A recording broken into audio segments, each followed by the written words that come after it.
इसी प्रकार से लोगों की पूजाएं हैं, उसके संबंध में भी बताया गया था कि सबकी पूजा करने वाले किसी को नहीं प्राप्त होते और एक की पूजा करने वाले सबको प्राप्त हो जाते हैं, अर्थात उनकी पूजाएं सबको मिल जाती हैं। इसका ऐसे उदाहरण दिया जा सकता है जैसे एक उल्टा वृक्ष हो। उल्टा वृक्ष की जड़ें तो नीचे होती हैं, ऐसे वृक्ष तो तुमने देखे हैं, लेकिन इस संसार की रचना उल्टे वृक्ष की तरह है। इसकी जड़ें ऊपर हैं, जड़ ऊपर, तल शीश, और वृक्ष का शीश जो है नीचे को है, और इसीलिए वहाँ पर एक है। जैसे मूसला जड़ एक होती है वृक्ष, तमाम जड़ें होती हैं किंतु मूसला जड़ एक ही होती है। ऐसे ही वो परमात्मा एक है, प्रभु एक है, जिसको अकह कहते हैं, अपार कहते हैं, अनंत कहते हैं, अनाम कहते हैं और अनामी धाम कहते हैं उस धाम को। और किस प्रकार से वहाँ से वो प्रकटा, शब्द प्रकटा और धीरे धीरे तमाम लोगों की रचना करता हुआ सतलोक तक ठहर गया, और फिर वहाँ से कैसे नीचे को आया और किस प्रकार से अन्य लोगों की रचना हुई।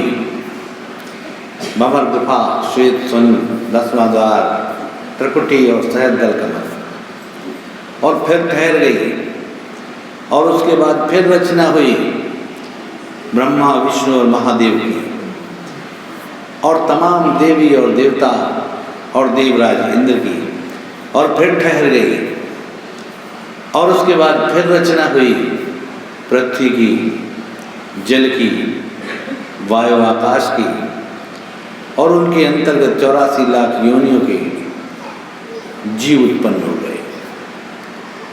और उन जीवों के उत्पन्न होने के बाद ये सृष्टि चल पड़ी, और जब चल पड़ी तो यहाँ नाना प्रकार के क्रियाकलाप होने लगे, कर्म होने लगे, अच्छे कर्म होने लगे, बुरे कर्म होने लगे, सदकर्म होने लगे, कुकर्म होने लगे, और पाप पुण्य का दोष लगने लगा। तो ऊपर जड़ थी, एक था, उसके नीचे कुछ ज़्यादा हो गए, तना सीधा चला, और फिर उसमें से कुछ डालियाँ फूटी, शाखाएं, और जब शाखाएं फूटी तो उन शाखाओं में मुख्य शाखाएं हुई 3, किसकी? ब्रह्मा, विष्णु और महादेव की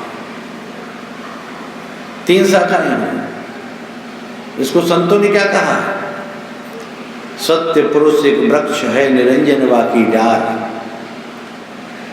3 देव शाखा भय। वृक्ष में भी एक सीधा जा रहा है और एक इधर उधर निकल रही है। 3 देव शाखा भय, पत्ता सब संसार।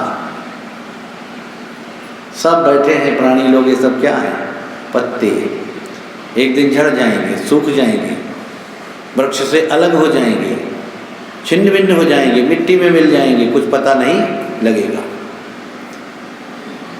कबीरदास जी ने कहा है, पत्ता टूटा डाल से ले गई पवन उड़ाए। पत्ता डाल से टूट गया और हवा उसको उड़ा ले गई। अब कहाँ ले जाएगी, कहाँ नहीं ले जाएगी, कुछ पता नहीं।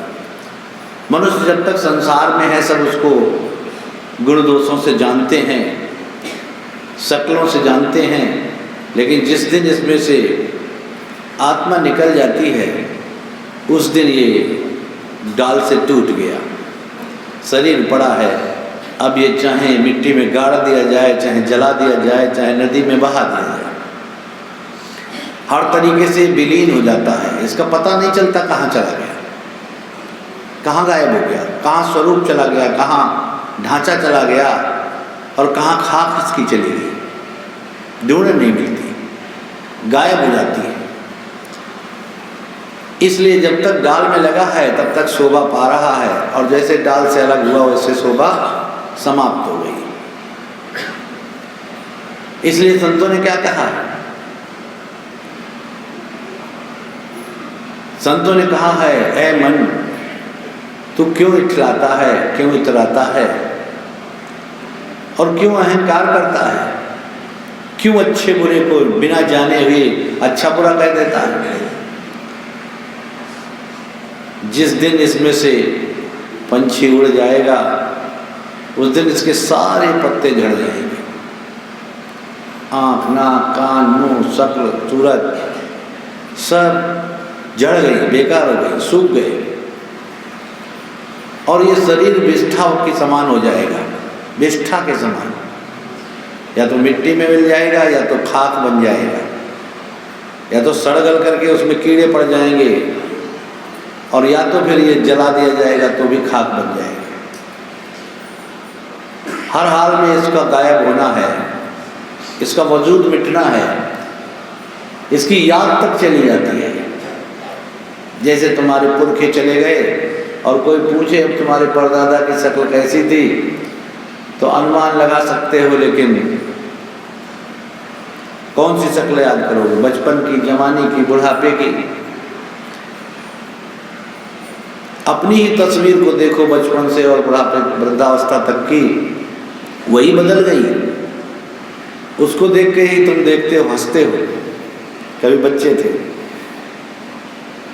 और कभी जवान हो गए, कभी वृद्ध हो गए। तो जरा विचार करो जो तुमसे पहले के थे उनका क्या हाल हुआ होगा, कहाँ गए होंगे, किधर गए, कुछ पता नहीं। किस बात का अहंकार है, किस बात का मोह है, किस बात में उलझे हुए हो और कौन सी बात तुम्हें बार बार रोक देती है, ये विचार करना। जब इस बात को विचार करोगे, गौर करोगे तो पाओगे जो जो जो क्षण गुजार रहे हो, जो जो पल गुजार रहे हो, जो समय निकाल रहे हो बिना प्रभु भजन के, वो वृथा जा रहा है, वो वृथा जा रहा है। और जितना चला गया है उसको तुम वापस नहीं ला सकते, और जो बचा है उसमें तुम विचार करते रहते हो, और जो विचार करते ही चले गए तो तुम्हारे हाथ में क्या होगा? कहे कबीर अंत की बारी, हाथ झाड़ जैसे चले जुआरी। जैसे जुआरी जुआ में सब कुछ हार गया और फिर हाथ भी अपने पीछे झाड़ता है, आगे क्या झाड़े, धोले चल दिया, मुंह बनाता हुआ, प्रसन्न चित्त नहीं जाता है, मुंह बनाता हुआ। क्यों? सब चला गया, सब गंवा दिया। ऐसे ही अज्ञानी मनुष्य, विवेकी मनुष्य अज्ञानता की चादर को ओढ़ करके और इस संसार में नाना प्रकार के कर्म करता हुआ अंत में खाली हाथ जाता है।